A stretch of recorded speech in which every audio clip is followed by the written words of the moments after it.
बघा आणि सगळ्यांनी अर्ज करून कुणबी प्रमाणपत्र काढा, प्रतिज्ञापत्र देऊन हे काम सुरू करा. आणि माझं या प्रेसच्या माध्यमातून सरकारलाही म्हणणं आहे, जे 58 लाख नोंदी निघाल्यात, विशेष करून विखे पाटील साहेबाला आणि फडणवीस साहेबांना माझं म्हणणं आहे, जे 58 लाख नोंदी निघाल्यात त्या 58 लाख नोंदीची यादी प्रत्येक ग्रामपंचायतला लावा. एक. दुसरं, केसेस मागं घ्यायच्या राहिल्यात बऱ्याच त्या पटापटा घ्या. तिसरं, बलिदान गेलेले कुटुंब काही राहिलेत मराठा आरक्षणासाठी, त्यांचे निधी ताबडतोब द्या लगेच. तुम्ही घोळ घालू नका बरं का. तुम्हाला सांगतो, विखे पाटील साहेब आणि फडणवीस साहेब त्यांच्या नोकऱ्या तातडीनं द्या. केसेस एक पण ठेवू नका. सातारा संस्थांचं गॅजेटियर घ्या, औंधचं घ्या, पुण्याचं घ्या, कोल्हापूरचं घ्या, पटापट घ्या. हे कामं मागं ठेवू नका. आणि 5वं काम, शिंदे समितीला नोंदी शोधायचं काम पुन्हा सुरू करा पटापट. आणि 6वं काम, गॅजेट प्रमाणे हैदराबादच्या GR काढलेल्या प्रमाणे अर्ज स्वीकारायचं. तहसीलदाराला, स्थानिक समितीला सांगा अर्ज भरून घ्या, स्थानिक चौकशी अहवाल भरून घ्या, मराठ्याला कुणबी प्रमाणपत्र द्या. हे 6 कामं आज प्रेसच्या माध्यमातून विखे पाटील साहेबाला आणि फडणवीस साहेबाला सांगतो, ते सुरू करा. नसता दिवाळीच्या नंतर तुम्हाला जड जाईन हे ध्यानात ठेवा. असं की तुम्ही काल घोषणा केली शेतकऱ्यांसाठी आंदोलन करण्याची, कुठल्या एका विशिष्ट समाजामध्ये शेतकरी नाही, सर्व समाजामध्ये आहे. आणि महाराष्ट्रातली सध्याची वस्तुस्थिती अशी आहे की मराठा आणि ओबीसी या 2 समाजाची मनं प्रचंड दुभंगलेली आहेत आरक्षणाच्या मुद्द्यावर. मग शेतकऱ्यांचा नेता म्हणून तुम्हाला ओबीसी कसं काय पाठीशी उभा राहतील आणि हे आंदोलन कसं उभा राहील? हीच गफलत झाली बघा. म्हणून मी काल सांगितलं, ओबीसी विरुद्ध मराठावाद नाही, अजिबात नाही. गावासरची किरेड रगडायची काही संबंध नाही. ही लय मोठी चूक झाली ओबीसी कडून पण आणि मराठा समाजाकडून पण. सगळ्यांनी एकमेकाला डायरेक्ट तोललं. आता छगन भुजबळ बोलतो म्हणजे का सगळे माळी आले का? त्याची लाभार्थी टोळी, जसं की ते हॉटेलला बेडच्या पार्टनर आहे, जाळीला त्यांनीच आणि विमा त्यांनीच उचलला, तसं त्याचे लाभार्थी टोळी त्यो माळ्याचं काय समज? धनगर समाजाचा नेता आमच्या विरोधात बोला, धनगराचं काय समज? त्याची लाभार्थी टोळी आणि त्यो. नाही, हे सत्य आहे, हे सत्य. नेत्यांना थोडंच आरक्षण आहे, सर्वसामान्य लोकांना आरक्षण नाही. त्यांचं म्हणणं आहे मराठ्याला आरक्षण मिळा, हे खरं आहे. हे गफलत केल्या आणि आता करायचं नाही इथून पुढे. एखाद्या जातीचा बोलतो त्याला आपण डायरेक्ट ओबीसीत लावून टाकतो. 350-400 जातीचं काय संबंध? त्याचा काही संबंध नाही. 2-3 जण बोलत आहेत, ते 2-3 जातीचे उली लोक फक्त, त्याची जात बी नाही. हे आता बाजूला काढायची, फरक करावा लागेल. आणि मराठ्यांनी जो बोलतो ना त्यासाठी सगळं ओबीसीला दोष द्यायचा नाही इथून पुढे, आणि ओबीसीने मराठ्याला दोष द्यायचा नाही. बाकीच्या जाती धरा ना, 350-400 जाती, 1-2 जाती द्या सोडून. त्या जातींना आता आपण टार्गेट करायचं, ज्या जाती बोलतात किंवा ज्या जात नाही, त्याचा नेता, फक्त नेता. जातीचा संबंध नाही. जात आम्ही सोबत येते एकमेकासंग गावात. फक्त हे बोलायला पाहिजे होतं मागच, ते बोलण्यात नाही आलं, लवकर डाव लक्षात नाही आली. हे छगन भुजबळ ते काय करते, ओबीसी नावाखाली राजकीय स्वार्थ साधून घेते तर मोकळे होते. आपण ओबीसी म्हणत राहतो, त्यात गरीब ओबीसीचा चंबार कोंबार. तुम्हाला सांगतो, सुतार, लोहार, कायकाडी, लमानी, लिंगायत, रजपूत, असे जैन, मारोडी, ब्राह्मण, असे शेकडो जाती सांगतो. धोबी, परीट, सुतार, ज्या काय जाती असतात ना ह्या 200-300, लय घेणं देण्याचं आहे ना राव यांना. धनगर, माळी, विनाकारणच ओबीसी म्हणून हे नेते करतात. नाही, आता हे नेता, फक्त नेता आणि त्याचे लाभार्थी टोळी तेवढीच जात, आता बाकीच जात नाही. आता मी आता याच्यात नवीन आहे, शेतकऱ्याच्या संकटात सापडलाय. मी स्पष्ट सांगितलेलं आहे, धनगर मुस्लिम आरक्षणासाठी मी लढणार, पण माझा ज्वलंत मुद्दा मराठा आरक्षणाचा संपल्याच्या नंतर. शेतकऱ्यासाठी सुद्धा लढणार, माझा ज्वलंत मुद्दा संपल्यावर. पण अचानक संकट उभा राहिलं शेतकऱ्याचं, मग का बोलायचं नाही का? म्हणून आता काय करतो आम्ही, दिवाळीपर्यंत सरकारला सांगितलं, त्यांनी केलं हाई. नसता दिवाळीच्या नंतर एखाद्या पठाणाला महाराष्ट्राची बैठक लावतो आम्ही. त्याच्यात शेतकरी संघटनेचे सगळे अध्यक्ष, पदाधिकारी, त्यांचे अभ्यासक, त्यांचे जुने सुद्धा माणसं, म्हातारे खूप आहेत, त्यांच्यात वयानं झालेले, ते यांना सगळ्यांना आव्हान करून एका जागेवर बोलवतो, कोणत्या दिवशी तारीख डिक्लेअर करायची आंदोलनाची. पण हे आंदोलन असं होणार मग ऐतिहासिक होणार, निर्णायक होणार आणि शेतकऱ्याला 100-200 वर्षात जे न्याय मिळाला नाही ते मिळणार. हमी भावासाठी लढा लढणार आणि तुकडाच पाडणार त्याचा, पुन्हा नाही. कर्जमाफी सगळी कर्जमुक्तीसाठी होणार. नुकसान भरपाई 100% होणार. पीक विमे 5-5, 6-6 वर्षापासून मिळाले नाही त्याच्यासाठी पण ही फाईट होणार. ही खूप मोठी लढाई होणार आहे. त्यांनी त्या 3 ट्रिगर बसवले त्याच्याबद्दल होणार आहे. शेतकऱ्यांना नोकरीचा दर्जा द्या म्हणून पण होणार आहे. शेतकऱ्यांना पेन्शन द्या म्हणून बी लढा होणार आहे. त्याच्या दुधाला भाव नाही, त्याच्या फळाला भाव नाही, त्याच्या कशाचाच भाव नाही. अनेक जे आता त्या बैठकीत सांगते ना या मागण्या करायच्या म्हणून हे विषय. बलिदान जे कुटुंबाने आत्महत्या केल्या शेतकऱ्यांनी, 70-80 हजार आत्महत्या असते. वाटलं झालं ना, या जो मरणाच्या जागा पडल्यात ना मोकळ्या, कशाला जागा काढा भरून द्या. शेतकरी देशाला राज्याला पोषितो ना, सरकार शेतकरी जाणतो ना, द्या नोकऱ्या आत्महत्या केलेल्या कुटुंबाला. वाल्मिक कराडचे पोस्टर पंकजांचा जो आहे मेळावा होता तिथे वाल्मिक कराडचे पोस्टर झळकावले. काय झालं?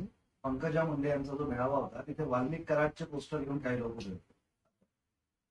ते आणले असते कोणी? चष्मा. सांगा ना स्पष्ट. त्याला काय स्पष्ट आहे, त्यांना कळत नाही का? ते पूर्वी लक्षात येतं ना तिच्या तवात कोण घेऊन येते. चष्मा पुढं घालून आणतो, चव घालायचं अडचणी राहते.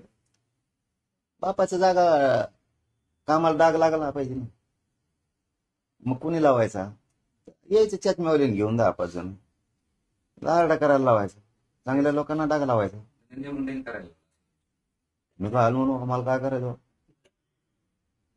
ते कसं असतं दादा आहे ते रक्त रक्ताने भरलेले असते. दादा आहे. धनंजय मुंडे काल असं म्हणाले की मराठा समाजाला आरक्षण दिलं आम्हाला आनंद आहे, पण आरक्षण म्हणजे ओबीसी मधून ते देऊ नका, त्यांना ओबीसीतून का घ्यायचं? तुम्ही काय घेतलं बंजारा समाजात? काय घेतलं? लोकांच्या लेकराची नरडी फोडून खायला जमते. कशाला घ्यायचं बंजारा समाजाच? नाही घ्यायचं. आपण तर सारखे दिसत नाही, कुणाला म्हणायचं आम्ही तुम्ही सारखे दिसतो? कशाला घ्यायचं त्यांचं? अरे आपल्या बी ढोंगा खाली अंधार असतो. कशाला लोकांच्या काड्या करतो? आणि मराठी जे बरे झाले ना, आता आणखी शाने होते बीड जिल्ह्यात, लय चांगलं झालं. वाक्य असं होतं, मराठा समाजाला आरक्षण दिलं मला आनंद आहे, मात्र काही जणांना ओबीसीच आरक्षण खायचं आहे म्हणून तुम्हाला डोळा लावला. मला काय बोलवतो म्हणा एकने, मला टोला लावायला आणि त्याला आम्हाला ओबीसीचं खायचं. तू काय खातोर बंजारा समाजाचं? तू दिसतो त्यांसारखा? कोणाला म्हणतो मी तो यासारखा दिसतो? आम्ही एकच, तुम्ही तसे दिसता का? त्यात पुढे काही जण म्हणाले मुंडे साहेबांचं सर्व संपलं, मी शांत राहिलो, काही केलं नसताना मला शिव्या खाल्ल्या, मला टार्गेट केलं काही लोकांनी. तू माया नादी लागू नको, आणि त्याचा प्रश्न मला विचारू बी नका. तुम्हाला खरं सांगतो, त्याला एकदा सांगतो माया नादी लागू नको, आणखीन तो आले देवावर होईल. मग तुला मी क्लिअरच सांगतो, शहाणपणा करायचा नाही. तू तुला नीट राहायचं. तू दादा फादान मी असले मोजीत नसतो. रक्ताने हात भरलेल्या लोकांनी माझ्या जातीवर बोलायचं नाही, माझ्यावर बोलायचं नाही. तू जर माझ्या नादी लागला इथून पुढं तर तुला सांगतो मी दोघाचा बाजार उठीन तुमचा. परत क्लिअर सांगतो. तसलं ते ताकाला जाय आणि ते गाड गेलं तसले धंदे नसतात मायापाशी. शक्य म्हणजे माझ्या संग खेळू नको. तू चांगल्या नेत्या संग घे. आणि तो यामुळे अजित पवार सुद्धा कार्यक्रम लावीन मी जर तराला लागलो ना, मी जातीला एवढा कट्टर मानणार आहे की तुम्ही काहीच नाहीत. मग ऐकून घेतोय, शानपणा करायचा नाही उगच. आणि मराठ्यांनी बी बरं झालं डोळे उघाडे करा, मोठं पळा ना मराठी, हो पळा त्याच्या मागं. आता कोण तिकडून उभा राहते ना, बघतोच ना आम्ही बी. आता देव ज्याच्या प्रचाराला येईन ना देव ते शिटच पाडितो आता आम्ही. मग मराठीचं जरी असलं तरी पळा त्याच्या मागं पळा. अरे आपल्या लेकराला आरक्षण द्यायला विरोध करायला येईल, लाज वाटलं पाहिजे तुम्हाला मराठ्याला. त्यांचं कोण काम करता? पंकजा मुंडेचं वाक्य आहे, आमच्या ताटातलं घेऊ नका. चांगले तिकडे त्यांचं, त्यांना नाही मोदी. पण ते स्पष्टच म्हणते ना, आमच्या ताटातलं तुम्ही खाता. तुम्ही लोकांच्या ताटातलं खातात वर बटून, आणि तुम्ही लोकांना शिकायला लागले की ज्ञान. स्वतः तरी तेवढे शहाणे पाहिजे. हा, तुम्ही त्या बिचाऱ्या बंजारा समाजाच्या 5% जागा खाल्ल्या राव, वाटोळ करून टाकलं, स्वतः सुधरून घेतलं आणि लोकांचं वाटोळ केलं आणि तुम्ही काय न्याय केलं दुसऱ्याला. लक्ष्मण हाकेंचा एक प्रश्न आहे की ईडब्ल्यूएस, एससीबीसी आणि आता ओबीसी एका समाजाला किती ठिकाणी आरक्षण देणार, तरी हा उठाव होत नाही. कोणाचे हे प्रश्न ना काही विचारित होतो नाही, नाही, थांबा ना जरा. असल्याला नाही मोजीत मी चल. तरी पण त्यांचा प्रश्न अरे दिलं ना उत्तर, मोजीत नाही मी चल. ओबीसी चला घ्या पुढे घ्या.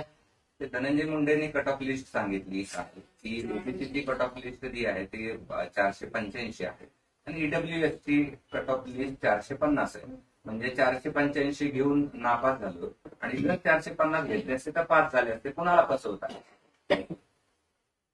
किती हुशार आहे काय आहे सगळं माहिती आहे.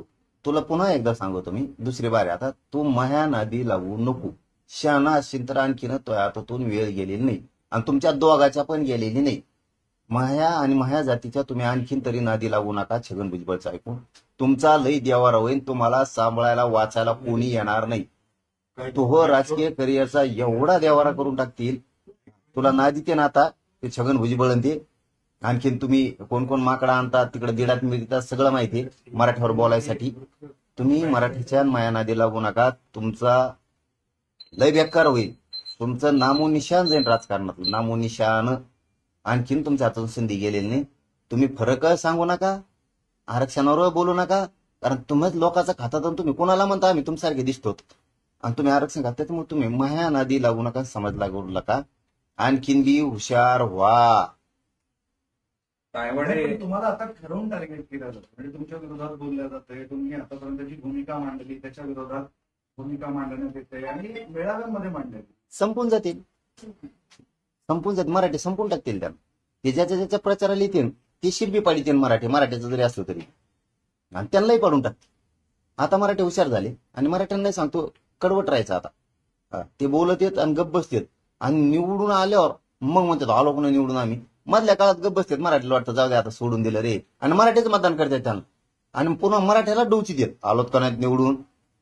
त्याच्यामुळे आता ते बोलले नाही का त्यांचा खोटा चुपटी जायचा. आता गोड बोलले तरी पण त्याच्यानंतर आता तुम्हाला पुढं कळलं कसं कसं होते.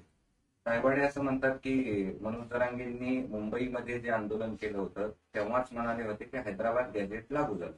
संपूर्ण महाराष्ट्राने हे सगळं ऐकलं आणि आता पुन्हा दिवाळीपूर्वी हैदराबाद गॅझेट लागू करा असं म्हणणं अशी स्थिती अतिशयोक्ती आहे. अरे बाबा प्रमाणपत्र वाटप करा म्हणलो म्हणा, नीट ऐका जा. वयानुसार असं नका करीत वेळेवणी. मी मानतो तुम्हाला, त्यांना उत्तर दिलं नाही मी आतापर्यंत जिंदगीत पवार. त्यांनी समजून घ्यावं मनाने, वयस्कर आहेत ज्येष्ठ आहेत. त्यांना उत्तर दिलं 2 वर्षात म्या नाही. अरे वाटप करा म्हणतो प्रमाणपत्र पाटापाटा. तुम्ही येड्यावून करतात काय माहिती. जर आपण निवडणुका तोंडावर आहेत स्थानिक स्वराज्य संस्थांच्या आणि तुम्ही शेतकऱ्यांचे प्रश्न उचलले, तर निवडणुकीच्या पार्श्वभूमीवर काय सांगणार आहे तुमच्या सगळ्या शेतकऱ्यांना? सगळ्या मागण्या मान्य उत्तर शेतकऱ्यांनी कोणाच्याही सभाला जायचं नाही, प्रचाराला जायचं नाही. आपल्या गावात, जिल्ह्यात, महाराष्ट्रात राजकीय नेत्याची सभा होऊ द्यायची नाही. या मागण्या एकदा तुकडा पाडायचा म्हणजे 50-60 वर्ष बिनफिकीर आपण. टेन्शन नाही 100 वर्ष. एकदाच असा तुकडा पाडायचा की सगळ्या मागण्या पदरात पाडून घ्यायच्या. एका घरातून 1 ते 2 माणसं आंदोलनाला द्यायचे. पण आधी बैठक घेणारे मी नंतर ठरवणार. बरोबर अगोदर बोबाटा नको, कारण ते शेतकरी संघटनेत लोक येत का नाही येत का ते बघावं लागेल ना. त्यातलं ज्ञान आपल्याला कमी आहे. ते त्यांच्या जवळ वडातडी सुरू झाली तर काय शेतकऱ्याला न्याय मिळणार आहे. आणि मला त्यातलं मग एवढं माहिती नाही आणखी. मी कट्टर आहे, ऐकणार नाही, फुटणार नाही, मॅनेज नाही होणार. ताईट लढाई लावून तरी ताईट ती चाक सुद्धा इकडे राज्यात फिरून देणार नाही. आणि वेळ आली तर महाराष्ट्रात एक मंत्री राहणार नाही, सगळे दुसऱ्या राज्यात गेले दिसते राहायला. तुम्हाला निवडणुका फोड नका काय होणार, होऊन बी देणार. ठाकरे म्हणतात की नांदेडमधून ओबीसी जोडो अभियान सुरू करणार आहे. दुसरं काहीच नाही आपल्याजवळ. तुम्ही आता बोलायला लागला ठाकरेंवर, पूर्वी बोलत नव्हता. पुढे बोलतोय कोणाला महत्व ते तुम्ही काय बोलू. तुम्ही उगाच येतात काय होतं. हा बघ तुम्हाला क्लिअर सांगतो आजच्या दिवसात, ज्याला लय प्रसिद्धीची हवे जातीपेक्षा अशा लोकांना महत्व नका द्यायचं. जातीपेक्षा आपल्याला संरक्षण मिळावं, आपण ताईट दिसावं, आपण लोकात 10-5 पोलीस आपल्या मागं पुढे दिसावं, मग ते ट्रुप बेटके चालले आपण चालावं. आणि जातीच्या प्रश्नाचा द्यावा राहावा. आणि एवढं जातीसाठी लढे असते तर आता त्या धनगराचं कल्याण होऊन बसलं असतं. ते दिलं सोडून त्याच्यामुळं ना हे असल्या हे चिल्लर चाळे करणारे जे थिल्लर लोक आहेत ना, हे असल्याला मी महत्व देत नाही, मोजित नाही, गिनीत नाही. त्याच्यामुळे ती विचारत जाऊन बिना काय दोन पुढं आणि असल्याला काही किंमत नाही, चांगला माहिती. ती परळीची लाभार्थी टोळी फक्त घेऊन हिंडती एवढंच आहे. आणि ती परळीची लाभार्थी टोळी आणि त्या लाभार्थी टोळीचा नेता चष्मा लावल्याला हे कुठाने घडून आणतोय. आणि त्याच्यामुळं आता परळीची लाभार्थी टोळी सांभाळणारा नेताच संपायला लागला. त्याला आकलीच नाहीत. मराठीच्या विरोधात बोलायसाठी कोणाला धरून आणते आणि त्याचे दुष्परिणाम यांना राजकीय करिअरला भोगावं लागतात ना. आता बहीण भावाला दोघाला बी. आता छग्याचं ऐकून सुरू केलं बोलायला. आता छगे येईन का तुला निवडून द्यायला? केव्हा येईन का आता तुला? बघू ना आता बीड मधले मराठी, बघू ना आता.